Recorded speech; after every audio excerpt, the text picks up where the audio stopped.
20절에서 23절입니다. 예, 다시 한번 읽겠습니다. 아들을 낳으리니 그 이름을 예수라 하라. 이는 그가 자기 백성을 그들의 죄에서 구원할 자이심이라 하니라.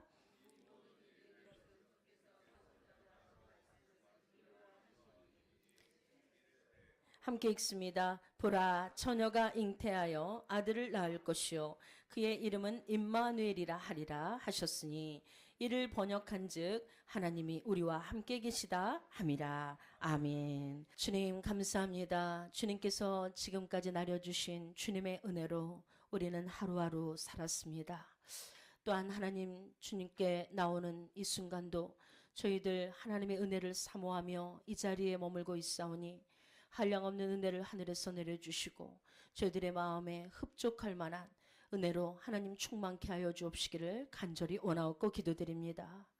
이제 하나님 아버지 이곳에 온 모든 영혼들이 마음문을 활짝 열게 도와주시고 하나님의 말씀을 아멘으로 화답하며 심령의 변화와 또한 삶의 변화 그리고 결단과 회복과 치유와 치유의 역사들이 나타나도록 주께서 인도하여 주시옵소서. 오늘도 이곳에 찾아온 모든 영혼들에게 성령을 가득 부어주시고 또한 주님의 놀라운 사랑을 부어주실 줄 믿고 예수님의 이름으로 간절히 기도드렸습니다. 아멘. 할렐루야. 예, 다음 주가 이제 크리스마스입니다. 예, 여러분, 어떤 생일날보다 인류의 모든 영혼들이 좋아하는 생일날이 바로 주님이 오시는 그날이 아닌가. 그래서 우리도 그날 딱 되어서 생일을 축하하지 말고 미리 크리스마스라고 하면서 옆에 있는 분에게 주님의 성탄을 이렇게 우리가 미리 축하합시다. 또 환영합시다. 이런 인사를 서로 드리겠습니다. 자, 서로 인사합시다. 우리 미리 주님의 오심을 축하합시다.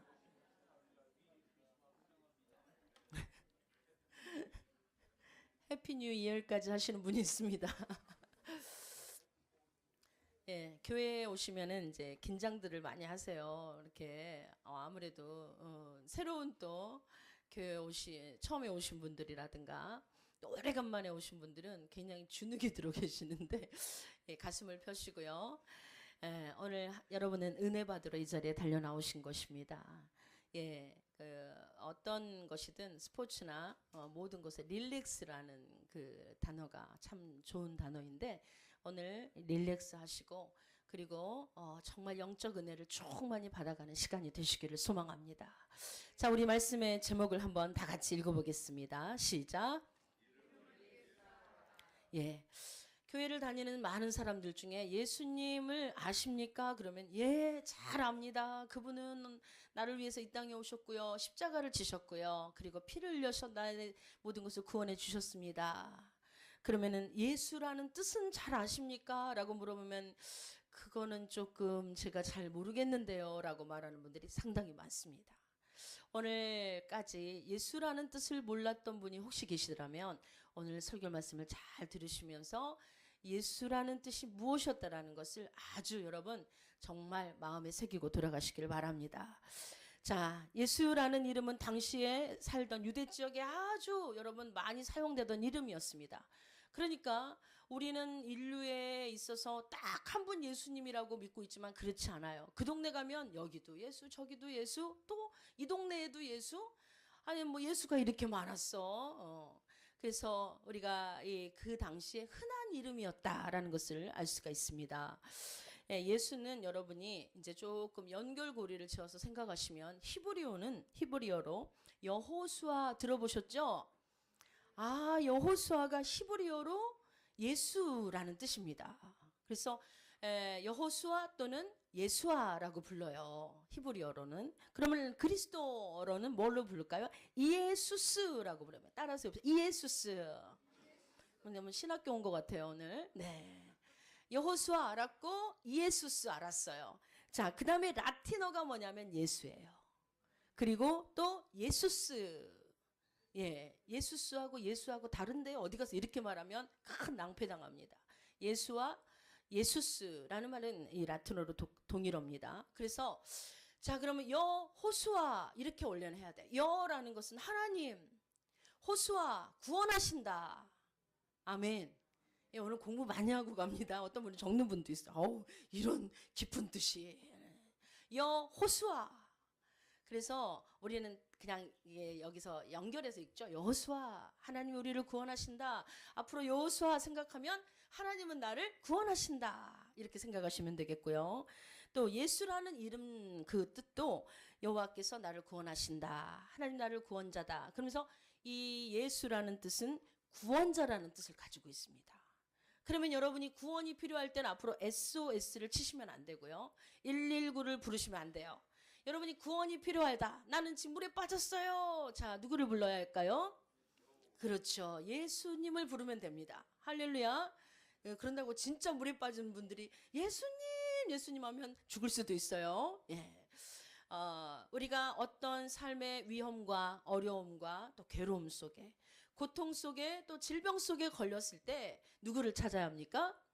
예수님. 이 말은 무슨 말입니까? 나를 구원해 주세요. 이 말이에요. 그래서 예수라는 이름 자체를 부르는 순간 여러분은 구원의 도움의 역사를 얻을 수가 있다라는 거예요. 그래서 기도원에 가시면은 많이 부르는 이름이 뭐냐면은 자기 남편 이름 부르지 않더라고요. 거기서 주여 이거 많이 불러요. 왜 그럴까요? 거기에는 뜻이 있기 때문에 그래요. 나를 구원해 주세요. 나를 도와주세요. 이런 뜻이 있어요.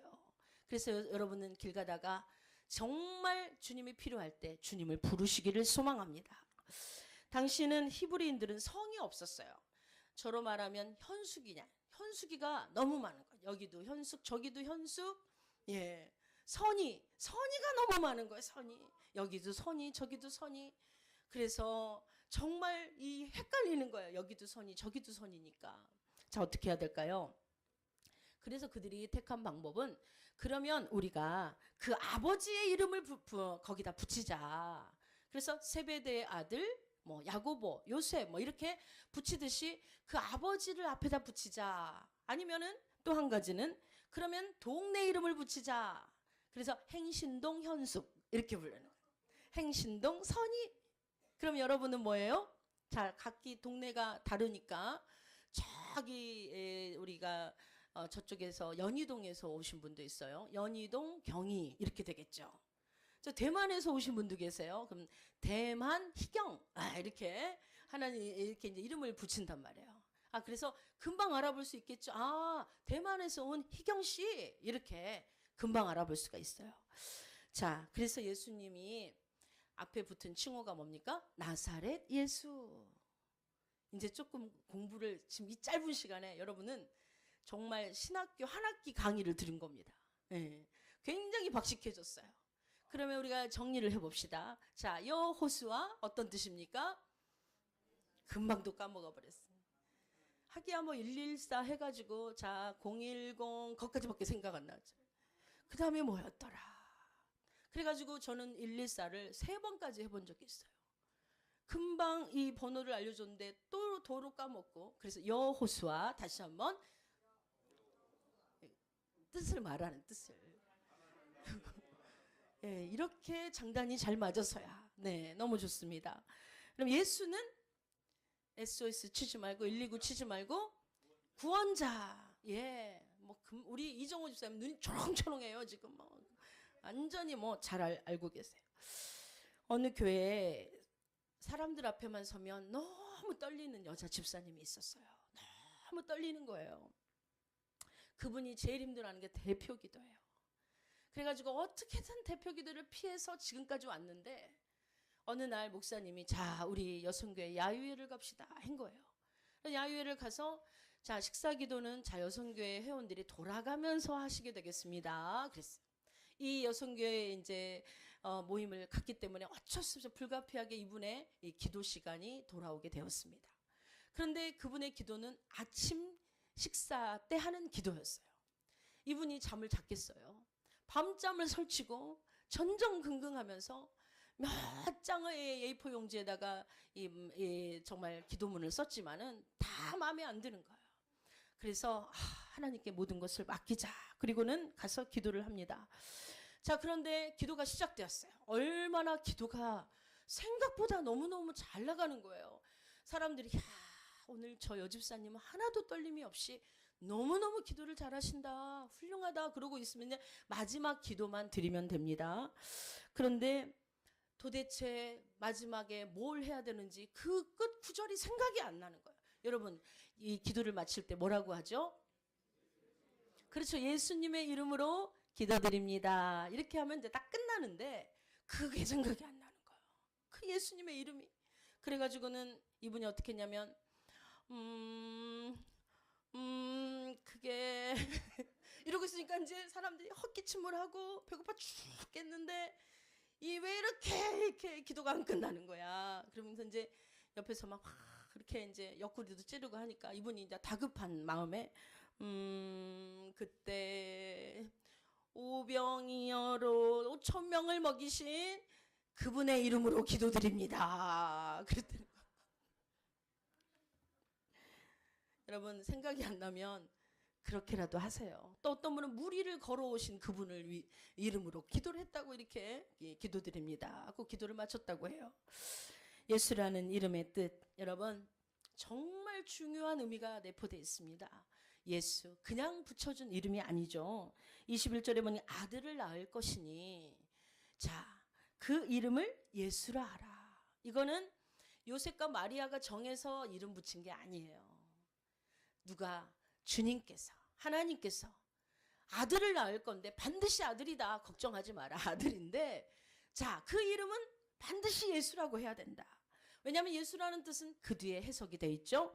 그가 자기 백성을 그들의 죄에서 구원할 자이심이 때문에. 아멘. 반드시 이름대로 가야 되니까 그 이름을 붙여야 된다는 거죠. 자, 예수님은 한 번도 남자를 가까이 하지 않는 동정녀 마리아의 몸을 통해서 태어났죠. 그런데 한 번도 정말 남자뿐만 아니라 출산을 해보지 않은 그 마리아가 아들을 가졌습니다. 출산해 보신 분들은 알겠지만은 초산이 굉장히 힘들고요. 그리고 초산이 난산일 때는 굉장히 고통을 많이 당합니다. 그러나 정말 그것이 하나님의 성령으로 인하여 성령으로 잉태된 아들이기 때문에 어떻게 그 아이를 지울 수도 없고요. 또 싫어라 할 수도 없고요. 그냥 받아들이기로 마음을 먹습니다. 자, 그런데 산모가 여러분 아이를 가질 때 제일 궁금해하는 것이 뭘까요? 아들이냐 딸이냐, 이게 굉장히 궁금하죠. 그런데 마리아는 이미 아들이라는 것을 알고 있었어요. 그죠? 그런 의미에서 이제 성별에 대한 걱정은 없습니다만, 그러나 이 아들을 참으로 잘 낳을 수 있을 것인가, 그것도 사실은 걱정할 필요가 없어요. 왜냐하면 아들을 낳으리니 그가 자기 백성을 그 죄에서 구원할 일을 하기 때문에 그 출산이라든가 그 후에 따르는 모든 일은 걱정할 필요가 없다라는 거죠. 예, 우리가 이렇게 정말 뭘 알고 모든 것을 하면 얼마나 감사하겠습니까? 제가 그런데 저도 참 아들을 낳고 싶은 사람 중에 한 사람이었어요. 그런데 아들만 하나 주시옵소서 기도도 많이 올렸습니다. 작정 기도도 했고요. 근데 임신을 한 때는 금식 기도를 못 하니까 제발 아들만 달라고. 그래서 제가 지금도 생각나는 게 이제 40일 작정 기도를 하는데 제 모습이 어땠냐면 이제 머리를 금방 감아가지고 머리가 긴 이게 사자 머리를 해가지고 배부른 여자가 작정 기도를 간 거예요. 그러니까는 사람들이 다 어떻게 보면 수근거리는 거야. 저 여자가 미쳤나 보다. 막 사자 머리를 해가지고 배는 이렇게 불러가지고 이제 작정 기도를 왔으니까. 그런데 저의 마음은 오직 뭐냐면 아들을 낳게 해달라는 그 일념 하나로. 그런데 이제 그러고 말하는 줄 알았더니 길에 나와보니까 또 길에서 사람들이 저를 막 손가락질하면서 미친 사람이, 저 사람 미쳤다고. 얼마나 아들을 가지고 싶었겠어요 제가. 그 정도로 염원하면서 막상 이제 산부인과에서 이제 자녀를 낳았습니다. 그런데 이게 웬일입니까? 아들이 안 나오고 딸이 나온 거예요. 예, 가만히 있어봐요. 지금 해답을 얘기하면 안 돼. 그래서 이 딸을 낳아가지고 이제 너무나 슬픔 가운데 젖어 있는데 이 병원 입구에서 통곡 소리가 나는 거야. 아이고, 아이고, 막 누가 할머니 여기 장례식장 아니고 여기 지금 병원인데요. 지금 아기 낳는 곳이에요. 그랬더니 나 알고 왔다는 거야. 근데 가만히 들어보니까 우리 할머니 목소리야. 우리 할머니가 이 병원 입구서부터 우시는데 아이고 이걸 어쩌면 좋아. 그래서 둘째 낳을 땐 더 많이 우시더라고. 큰일 났다고 이제. 정말 이 안타까운 지금 제가 제일 부러워하는 성경의 구절이 어디냐? 그가 아들을 낳으리니 이 대목이. 예? 그래서 지금은 이제 뭐 낳을 수도 없고요. 어쨌든 지금은 시대가 변했습니다. 그래서 아들보다 딸이 좋다. 그래서 딸 둘은 금메달이다. 저는 금메달 걸었어요. 네. 저기 또 딸 둘 가지신 우리 염칠순 집사님도 금메달이네. 금메달. 할렐루야. 우리 숙경 사모님도 금메달이네. 딸 둘이네 또. 금메달 여기 많으시네요.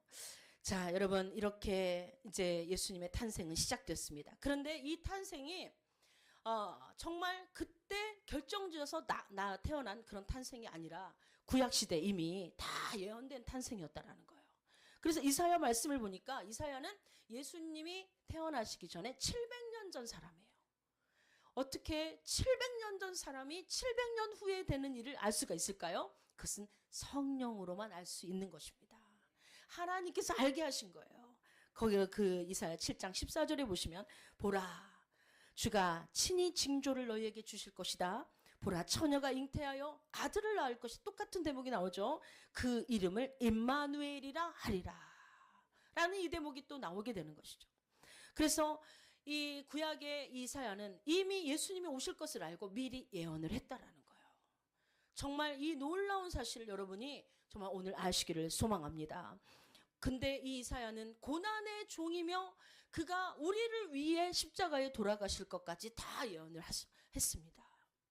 그래서 예수님은 이 땅에 오시는 그 목적이 뭐라고요? 바로 저와 여러분을 위해 고난받기 위해서. 예수님이 이 땅에서 잘 살고 잘 먹고 잘 누리는 삶을 위해서 하늘 보좌를 버리시고 오신 게 아니라는 것입니다. 예수님은 인간의 몸을 입고 오셨습니다. 그것을 여러분 인정하십니까? 그 몸으로 친히 고통과 고난을 당하며 우리의 죄를 담당하셨습니다. 그것 또한 믿으십니까? 예수님은 이사야가 예언한 대로 사람의 몸에서 태어날 수밖에 없도록 하나님께서 만드셨어요.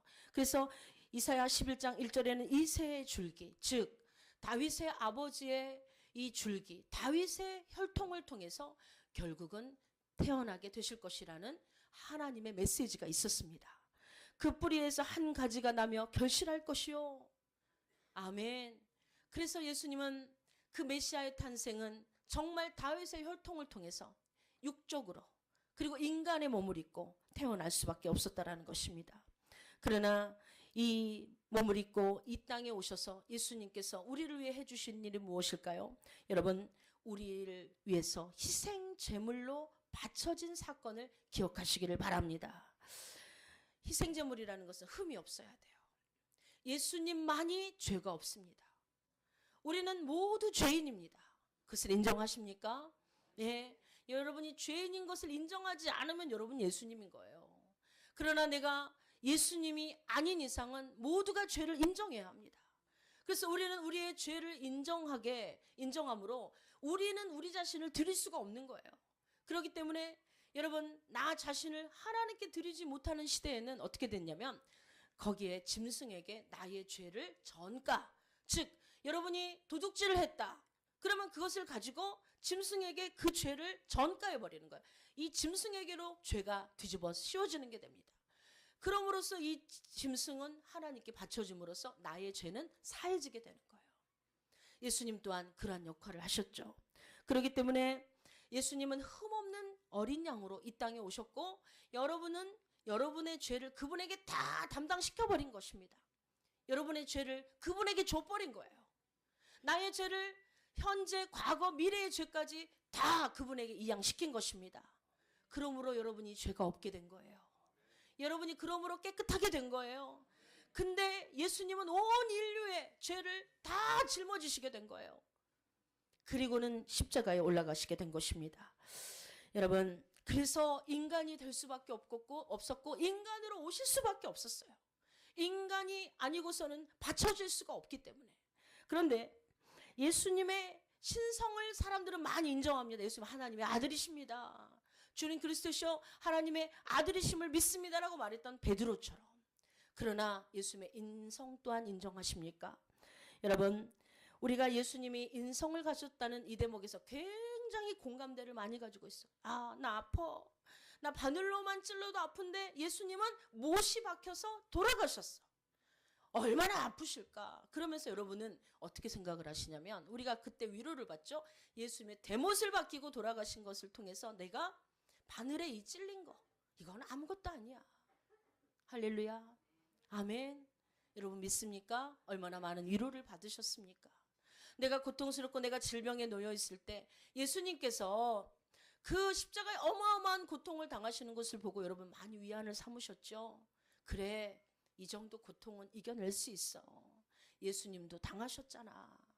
그래서 예수님의 인성은 우리에게 큰 공감대를 이루는 거예요. 여러분 힘들 때 주님을 바라보시기를 바랍니다. 찬양도 있잖아요. 괴로울 때 주의 얼굴 보라. 아멘. 그리고 나서 여러분은 평화를 얻게 되는 것입니다. 초대교회는 이 굉장히 이 인성을 부인하는 그런 이단자들이 굉장히 많았어요. 대표적인 이단자들을 여러분은 알고 계실 것입니다. 그래서 영지주의, 마르키온, 몬타누스주의 이런 사람들은요, 예수님이 어떻게 인성을 입고 오느냐, 예수님은 인간이 아니었다. 그런 그 학설이 바로 가연설이라는 학설이에요.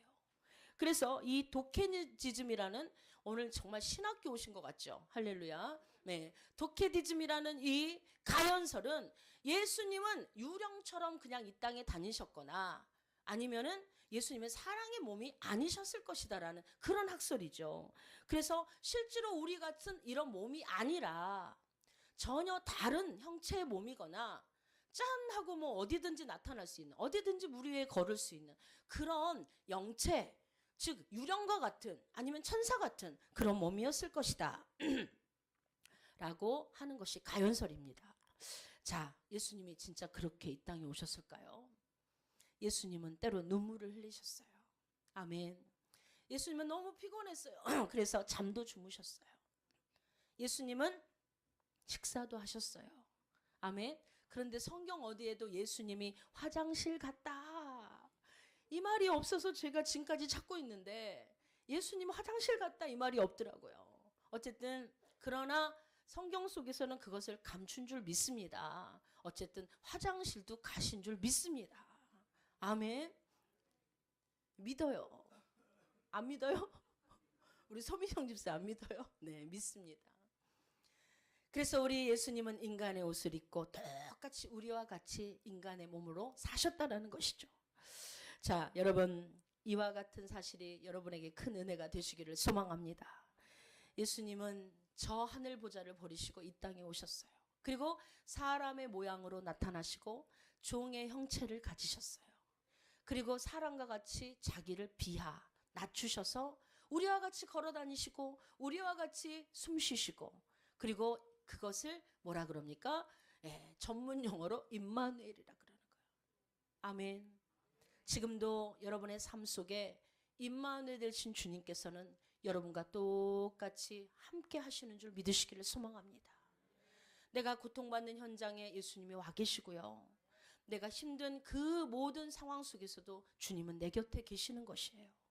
그래서 인성으로 와 주셨다라는 것은 우리에게 큰 위로를 줍니다. 왜냐하면 보세요, 우리가 힘들 때 사람을 많이 찾아가죠. 사람께 전화합니다. 그리고 사람들과 함께 있기를 원해요. 자, 이러한 예수님의 모습이 만약에 신성 부분만 있었다라고 한다면 여러분 힘들 때 누구의 손을 잡을 거예요? 괴로울 때 누구를 여러분 의지하겠습니까? 예수님의 형체가 여러분 인간으로 보여졌다는 그 자체만으로든 여러분 굉장히 위로를 받고, 그래, 내 옆에 앉아 계실 거야. 아멘. 나와 함께 이 병석에도 함께 누워 있을 거야. 돌봐주실 거야. 이러한 인간으로 생각하게 되었다라는 면이 우리에게는 얼마나 위로가 되는지를 모릅니다.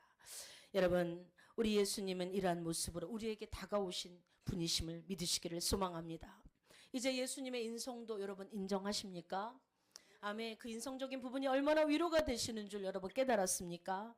그런 의미에서 예수님은 하나님이시지만 인간의 옷을 입고 이 땅에 오셔서 우리와 함께 동행해 주시는 이 아름다운 사건, 이것이 바로 정말 예수님의 그 아름다운 역사임을 우리는 믿어야 합니다. 죽기에 이 땅에 인간의 옷을 입고 오셨다. 여러분, 이 부분에 대해서 큰 은혜를 누리시기를 소망합니다. 세상에는 누군가를 구해주는 사람들이 많이 있습니다. 그 사람들이요, 지하철이 떨어진 사람을 내려가서 얼른 구해줍니다. 그리고 불 속에 여러분 미처 빠져나오지 못한 사람을 들어가서 구해줍니다. 물 속에 허우적대는 사람을 또 위에서도 들어가서 구해냅니다. 그런데 이러한 모든 것 속에서 그 사람들을 구해내는 이 미담이 얼마나 세상에 많이 널리 알려집니까? 그리고 대단하게 느껴집니까? 저 또한 6살 때 섬진강이라는 큰 이 강에 떠내려간 적이 있어요. 비가 온 뒤였고 물놀이를 하고 싶어서 내친김에 옆집 언니랑 갔다가 그만 물속에 휘말려서 이 물결에 떠내려가는 상황이 되어버렸어요. 그런데 저희 아버지가 저를 구원해 주셨어요. 그 아버지가 막 약간 망설이더니 나는 망설인 게 마음에 안 들어. 바로 뛰어들어야 되는데 이게 막 뭔가 생각하는 그런 게 내 눈에 포착이 된 거야. 멀리서. 야, 우리 아버지가 망설이다니. 그냥 뛰어들어야지. 그리고 더 마음에 안 드는 건 우리 어머니. 옥상에서 이렇게 관찰을 하는 거. 살겠네, 살겠어. 쟤 살겠어. 나왔다 들어갔다 하는 거 보니까 쟤는 안 죽겠네. 뭔가 믿음이 충만한 모습. 그러나 어머니가 나 같으면 어떻게 하면 좋냐고 지금 난리가 나야 되는데 우리 어머니는 잘 됐다 하는 것처럼 그렇게 서 있었을 때 굉장히 마음이 아팠다라는 거예요. 그런데 여러분 보세요. 다른 사람을 구해내고 자신은 죽는 경우가 상당히 많은 것을 여러분 보셨죠? 안타까워요. 다 뭐 화재가 났는데 전부 나가시오 뭐 오피스텔을 돌아다니면서 다 이 사람을 살렸는데 마지막에 그 형제가 안 나온 거예요. 다 살려냈는데 자기가 죽은 거예요.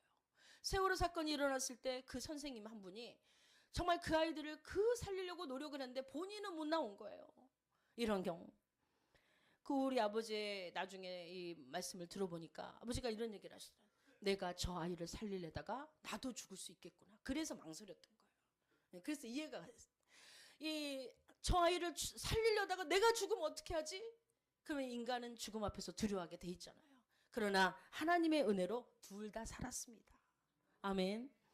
여러분, 예수님의 경우는 어떠냐면요. 나는 죽고 다른 사람을 살리겠다는 거예요.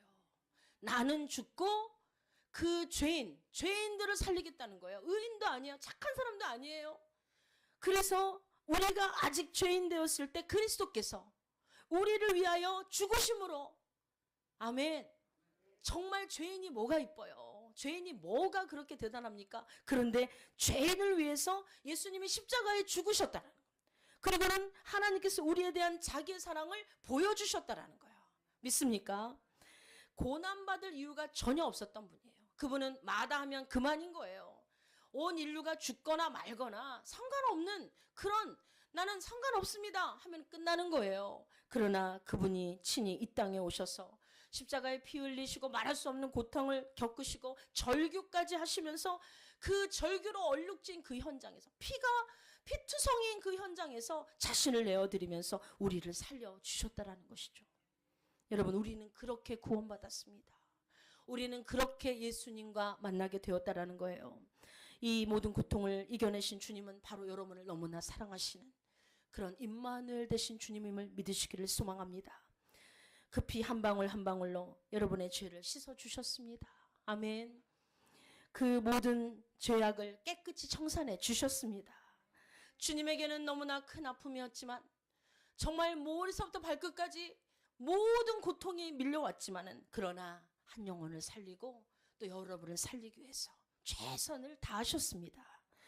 필리핀에 있는 한 성도가 기도하기를 자기 병만 고쳐주면 나는 주님의 십자가의 고난을 몸소 체험해보겠다. 그래가지고는 돈을 많이 들여서 십자가를 준비했습니다. 그리고는 실제로 골고다 언덕에 십자가를 이 비행기로 운송을 해가지고 거기서 이제 이 십자가 정말 엄청난 이 무게죠. 이것을 이제 가지고 또 사람을 샀어요. 아르바이트를 사가지고 아르바이트맨들을 사가지고 뭐냐면 나를 채찍으로 때려라. 너희들이 로마 군병의 옷을 입고 나를 채찍으로 때려가지고 다 또 이제 그 아르바이트 하는 사람 옆에다 세워놨어요. 그리고는 이제 내가 십자가를 지고 할 때 막 때리라고 이제 시켰어요. 그런데 너무 막 심하게 때리니까 야 살살 좀 해. 야 왜 그렇게 많이 때려. 그리고 막 이제 올라가는 거예요. 가까스로 이제 골고다 언덕을 올라갔습니다. 그리고는 거기서 이제 다 근데 진짜 못을 박히면 안 되니까 그럼 죽을 수도 있으니까 끈으로 묶은 거야. 이제 손도 묶고 발도 묶고 해서 올라가는데 여러분 놀라지 마세요. 20초 만에 나 좀 살려달라고 막 애원을 하더래요. 응? 불과 20초 만에 올라간 지 20초 만에 나 죽겠다고 빨리 의사 부르라고 나 정말 이러다가 죽을 수도 있다고 막 어찌나 난동을 피우는지 예수 그리스도의 그 고난을 몸소 체험하겠다 그래가지고 그렇게 돈을 많이 들여가지고 했는데 20초밖에 체험 못하고 내려왔답니다. 네. 여러분 예수님은 몇 시간을 매달려 계셨냐면 무려 6시간을 매달려 있었어요. 진짜 노끈으로 맨 게 아니에요. 거기다 못을 박히시고 대못에서 흐르는 줄줄 흐르는 피를 여러분 막 피가 막 쏟아지는 그 현장에서 피 범벅이 되어서 6시간을 견딘 거예요. 이 십자가는 흉통이 어마어마하잖아요. 여기 가슴에 숨을 쉴 수가 없대. 그래서 발끝을 살짝 밀어 올리면서 숨을 쉰대요. 그러고 나서 또 다시 흉통이 또 찾아와요. 그래서 시편 22편 14절에 또 18절에 이렇게 말하고 있습니다. 나는 물같이 쏟아졌으며 내 모든 뼈는 어그러졌으며 내 마음은 밀랍 같아서 내 속에서 녹았으며 내 힘이 말라 질그릇 조각 같고 내 혀가 입천장에 붙었나이다. 주께서 또 나를 진토의 죽음에 두셨나이다. 개들이 나를 에워쌌으며 악한 무리가 나를 둘러 내 수족을 찔렀나이다. 내가 내 모든 뼈들을 셀 수가 있습니다. 그들이 나를 주목하여 보고 내 겉옷을 나누며 속옷도 제비 뽑나이다. 아멘. 여러분 십자가 처형은 고대로부터 4세기에 이르기까지 죄인을 위해서 사용했던 가장 잔인무도한 형벌입니다. 이사야 53장 4절과 5절로는 예수님의 고난을 이렇게 말하고 있습니다. 실로 우리의 질고를 짓고 우리의 슬픔을 당하였거늘 우리는 생각하기를 그분은 자신이 메시아라고 우기며 또한 자칭 이단자라고 자칭 메시아라고 그렇게 하나님의 신성 모독을 했으며 그리고 민심을 흉욕케 하는 이단자로 그렇게 죽어갔다라고 우리는 그렇게 오해를 하고 말았다라는 것이죠. 그러나 그가 찔림은 우리의 허물 때문이요 그가 상함은 우리의 죄악 때문이라. 아멘. 저와 여러분을 위해서 주님은 이렇게 처절하게 죽어주셨습니다. 우리의 똑같은 몸을 입고 그런 의미에서 우리 옆 사람 한번 꼬집어 보세요. 얼마나 아픈지. 살살 꼬집으면 혼나요. 심하게 한번 꼬집어 보세요. 집에 갔는데 멍이 들었다 할 정도로 한번 꼬집어 보세요.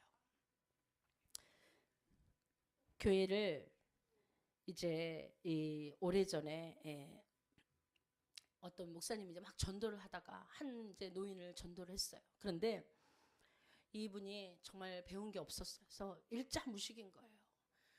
그러면 목사님이 뭐라고 그분을 이렇게 이제 전도를 했냐면 할머니 교회를 가면요 구원을 받을 수 있어요. 그랬어요. 그랬더니 할머니가 그래요? 교회 가니까 구원도 줍니까? 당연하죠. 교회 가면 구원을 줍니다. 그래서 이 할머니가 한 반년을 열심히 성경책을 들고 다녔습니다. 자 그런데 어느 날 보이지가 않는 거예요. 이 할머니 어디 갔냐고. 그래서 이제 할머니가 한 주가 지나도 두 주가 지나도 나오질 않는 거예요. 자, 그 집에를 신방 갔습니다. 그랬더니 할머니가 얼마나 차가운지 목사님 제가 목사님한테 뭐라고 소리를 듣고 교회를 간 줄 알아요? 제가 교회 가면 구원을 준다 그래가지고 제가 교회를 갔지 않습니까? 그런데 교회를 가니까 5원도 안 주고 1원도 안 주고 세상에 구원 언제 줍니까? 막 그러면서 화를 내더라는 거예요. 그게 그 구원이 아닌데. 또 어떤 신자는요. 이 새신자가 친구를 인도했어요. 그래가지고 여보게 우리가 예수를 믿으면 구원을 얻는다네. 그랬더니 그 친구가 하는 말이 아니 하나님도 째째하시지. 왜 구원을 준단 말인가?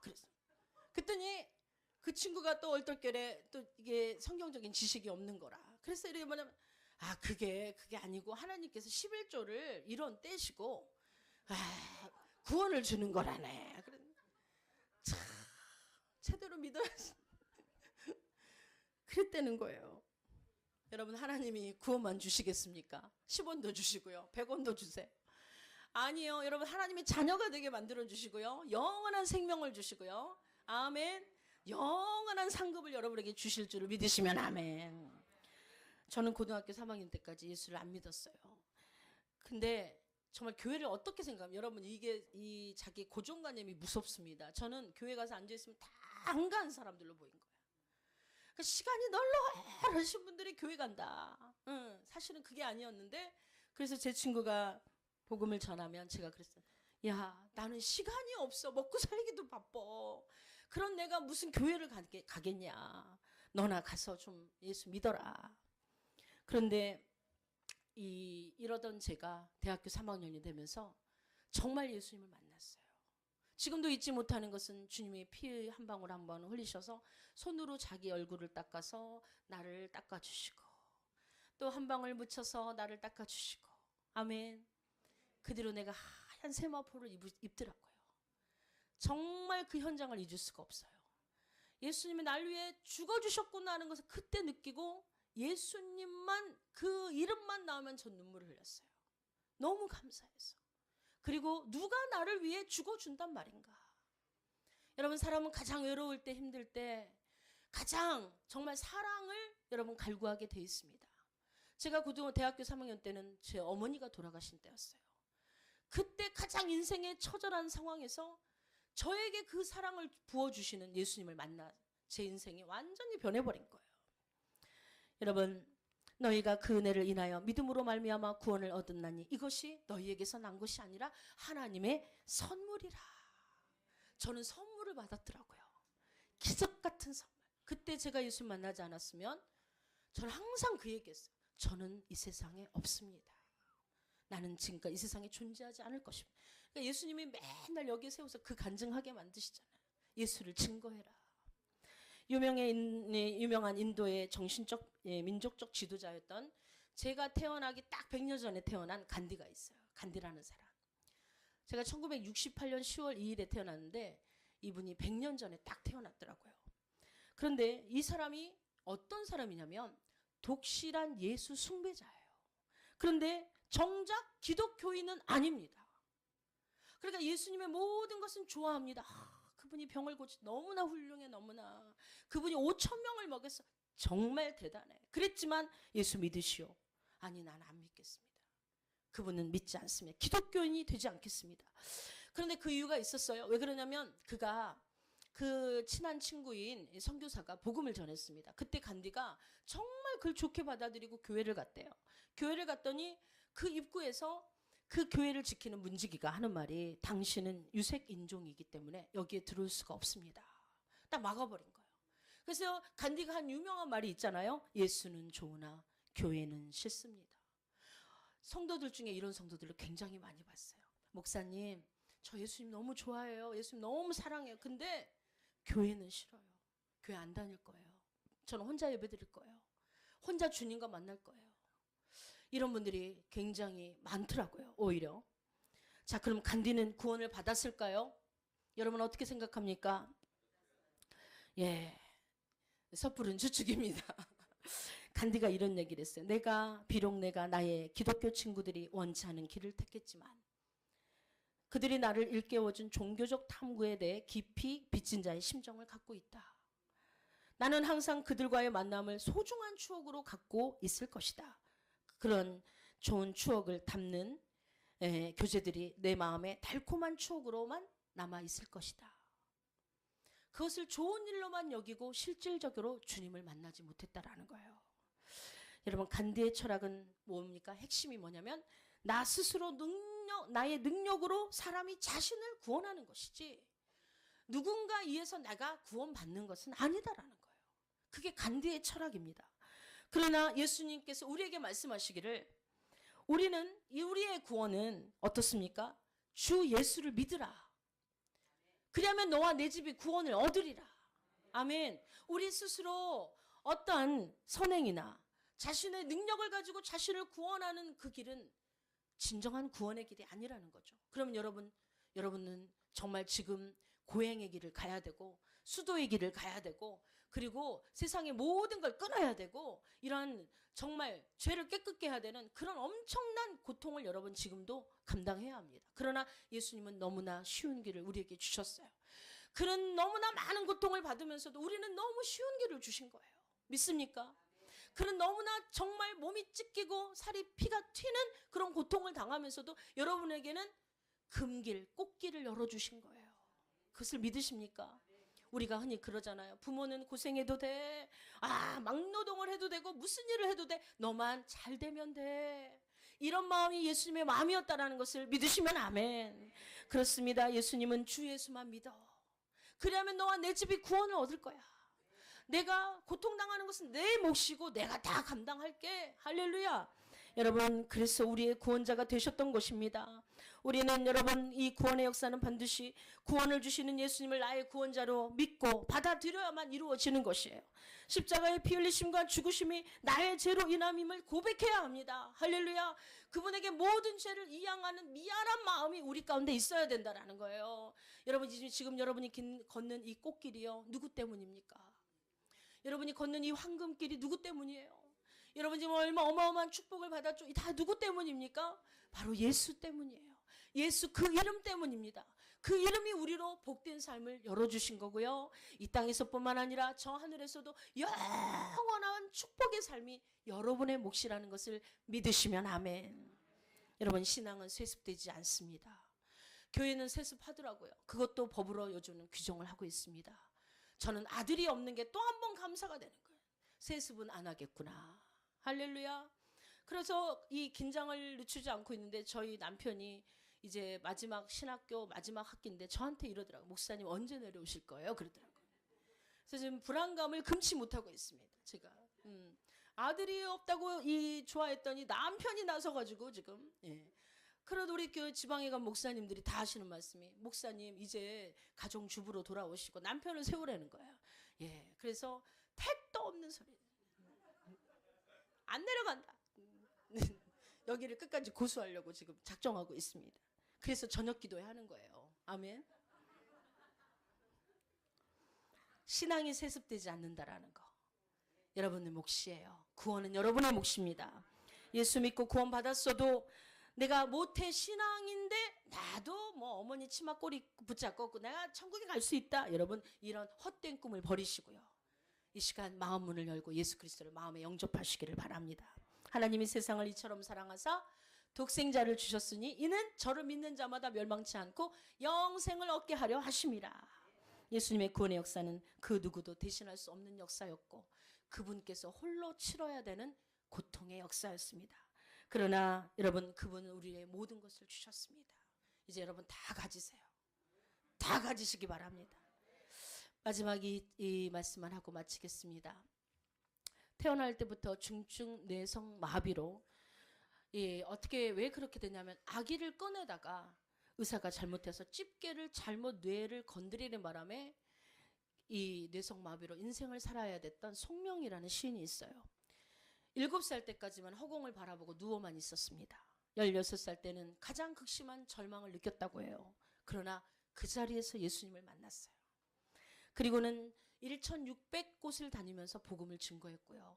그리고 예수 그리스도 이름을 온 세상에 알린 아름다운 자매입니다. 지금은 고인이 되었지만 이 자매님이 써놓은 시를 잠깐 여러분에게 읽고 이제 말씀을 마치려고 합니다. 제목은 나를 찾으시려고 라는 시입니다. 나를 찾으시려고 하나님 독생자 이르셨네.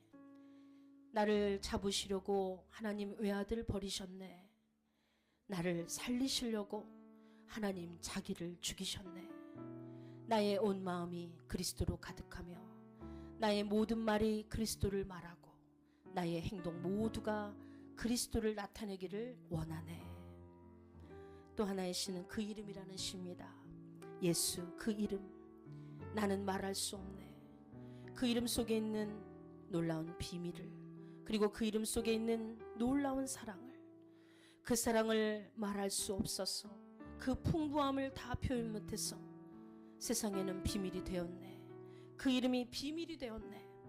사람들 그 이름 건축자의 버린 돌처럼 버렸지만 내 마음에 새겨진 이름은 아름다운 보석입니다.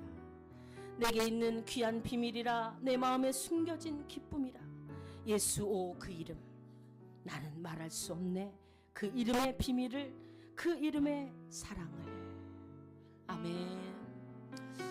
좀 더 청아하고 아름다운 목소리로 낭독해 드렸다라면 좋았을 텐데, 제가 가진 게 이것뿐이라. 여러분, 이제 말씀을 마칩니다. 그 이름의 뜻을 다시 한번 온전히 알아가시기를 바랍니다. 그 이름을 모르는 사람에게 그 이름을 알리시기를 바랍니다. 그리고 이번에 이 성탄절에 가장 여러분 대단한 선물이 뭘까요? 그 이름이라는 선물이 아니겠습니까? 예수님은 너무나 아름다운 이름으로 우리에게 귀한 선물로 이번 이 성탄절과 또 우리 삶에 정말 주어진 하나님의 놀라운 축복이었음을 깨달으시고, 그 이름 때문에 인생을 여러분 행복하게 기쁨 속에 살아가는 여러분이 되시기를 주의 이름으로 축원드리겠습니다. 우리 다 같이 이 시간 기도하겠습니다. 주님의 이름을 다시 한번 새겨보시기를 바랍니다. 주님은 그 이름으로 이 땅에 오셔서 죄인들을 위해 모든 것을 내어주시고 고통 가운데 죽어가셨지만 우리에게는 큰 놀라운 축복의 선물을 안겨주신, 구원의 선물을 안겨주신 주님이십니다. 우리 그 이름에 감사하며